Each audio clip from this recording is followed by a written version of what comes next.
Well, before I actually start, I wanted to show you one more thing. So when you purchased PDF pattern from border style, I'm talking about border style right now, it comes in different sizes. Once again, I already mentioned that, but I'm going to point it one more time. So there is few sizes, 1, 2, 3, 4, 5 sizes. The way that I usually print, I usually print all sizes. So if you look, let's pull off the sleeve, for example. And yes, I do use the kind of gray paper.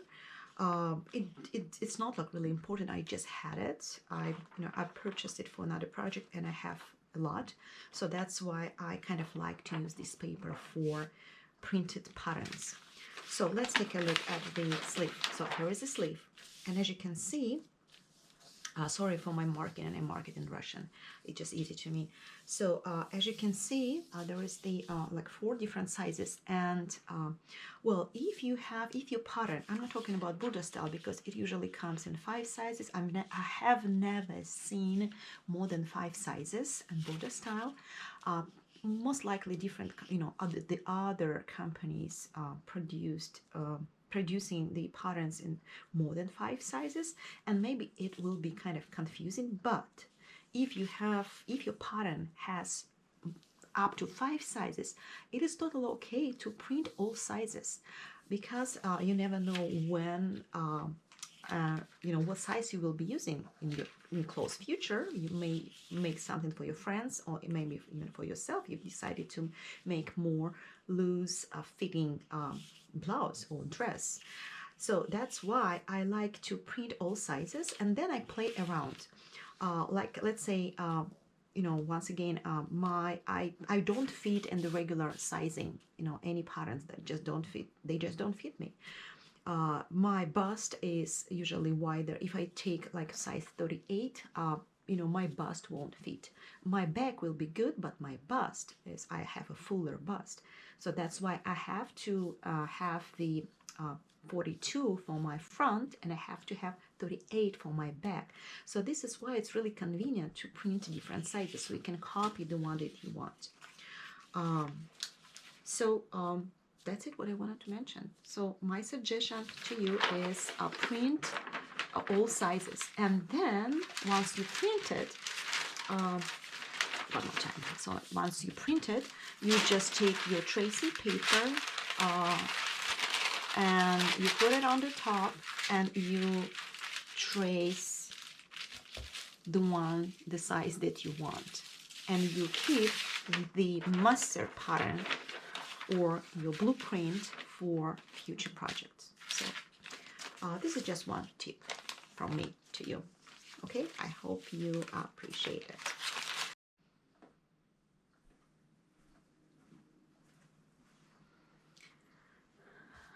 Okay, so let's place our patterns. And yes, I have washed my fabric before.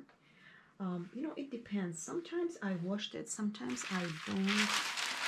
It depends on how and where you're going to wear your projects. I'm going to wash my future shirt using the gentle circle on my, put in my regular washing machine. So this is why I've decided to pre-treat my fabric same way. So I washed it in my regular washer. But what I did, yes, and I did dry it using the dryer. I haven't dried on outside. So it's been shrinked a little bit. I haven't noticed how much, because I have 5 yards. So, but if you have like 2 yards and you're really curious about how much your fabric shrinks, that would be a good idea to measure before and after. Just in case if you buy this fabric again in the future, so you know how much this fabric shrinks. It's not always work, because sometimes if you buy fabric from a different bolt, it comes in a different shrinkage. I don't know why it happens, but it happens. Okay, so let's put the pattern. So this is my front, And this is my back. As you can see, I've marked my new hemline. So the pattern, this pattern is longer than I need. So that's why I need to adjust the length. I just measure myself. I decided like, okay, I need to have it this long because I'm going to work with the belt, and also I'm going to put it inside into my trousers, you know, tuck it in. So this is why I want to make it shorter. So if you look at the selvages, see, it's when I iron it, when I pressed it, it just folds a little bit, but that's okay. So now I just need to decide how far. So it's actually really nice. It fits really well, but I will not be able to add any seam allowance because border style pattern doesn't have a seam allowance. So I definitely need to add at least, you know, 1 centimeter or what, 3/8, 1 centimeters or like half an inch. Usually do like, you know, 1 to 3/8 of the inch as a seam allowance. So I still think in a centimeter, so I'm sorry. So let's think. So if you look at the front of the, you know, the center part of the front, it has different lines. So, and these lines representing my center line where I will put my buttonholes. Then this is the fold line and fold down. So it's actually will look like so. Once I cut it, I would have, and I intentionally mark it in red, I mean this line, because it gives me an idea where the first fold is. So this is going to be the first fold, and then this is going to be my second fold. Okay, I can fold it.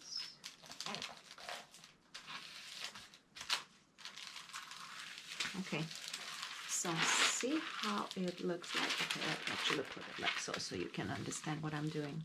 So see, it's actually, it's like a seam allowance. It's like a packet. So so I don't need to add any seam allowance to this edge because it's going to be tucked. It's going to be folded into it. So if I don't need to add any seam allowance to this part, let me see. So I actually can cut it really close to the selvage. Okay, you see, you need to pay attention when you iron. Okay, let me grab the weight. So I do have my weights. So I'm going to put it here. It's kind of out my way, so I want to put it away. So, and yes, I wanted to make it lower because I don't need that much. I need just like 1 inch hem allowance. Okay, looks good. Okay, let's go in there. Okay. Let me use another one right there. Okay. And here. And see, it's still, you know, it's not enough place to work right there. So what I need to do, I need to clip my back piece, and I can do it with this fabric. So please make sure that you don't have the different direction on your fabric. So my fabric allows me to do so. So what I want to do, I want to put it like so, and if I go, no, it's not enough, maybe higher. No, it's kind of too tight. Okay, no. See, it just doesn't look good. Okay, so let's put it like so then. Okay, let me put this away. Okay. So yes, see, unfortunately, I cannot place my piece right there. What I can do, if I cut this part of my blouse, of my shirt out, and will use this piece from another length, I can definitely scoop, I can definitely move my front toward me, and this way I will definitely, you will be able to put my back over here. But I don't like it. I really want to keep this part over there. So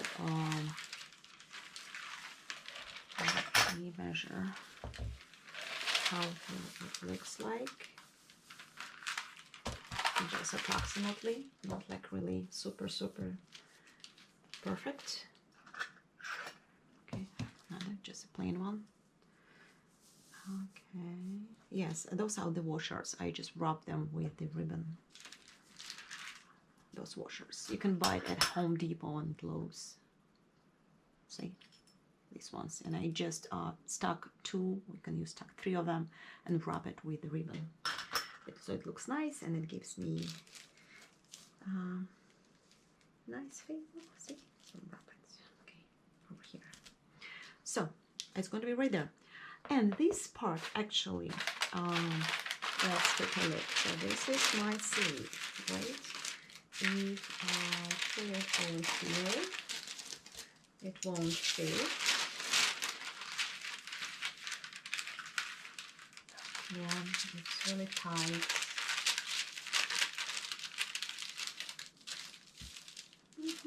Oh, actually, I don't need that big. I wanted to make my sleeve like so, like a 3/4. And see, it won't fit, but what I can do, I can place one sleeve over there, and what I can also do, if I, okay, let me unfold this fabric.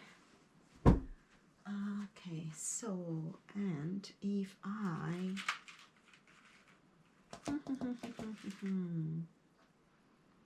because the second one I have to put it over there, which is not good.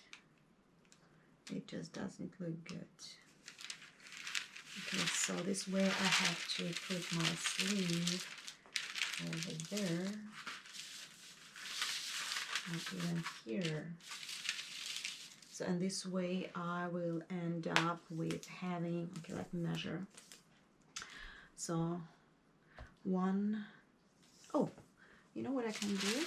I can actually, okay, if I fold, so once I cut my front, I can fold this part in half, cut my back piece, then unfold this part, cut one sleeve, and then I will be able to cut another sleeve. Yes, this is a good idea. So let's do it this way. So in this case, I don't need to be really close to my selvage. I am hopefully okay, because see, if I fold it, see, it's perfectly fits. So the half of my sleeve perfectly fits in this part. So let's do it this way. Okay. Don't forget, we need to cut our collar, 2 parts, okay, and then sleeve, then sleeve. Yes, perfecto. So let me grab my chalk and my scissors.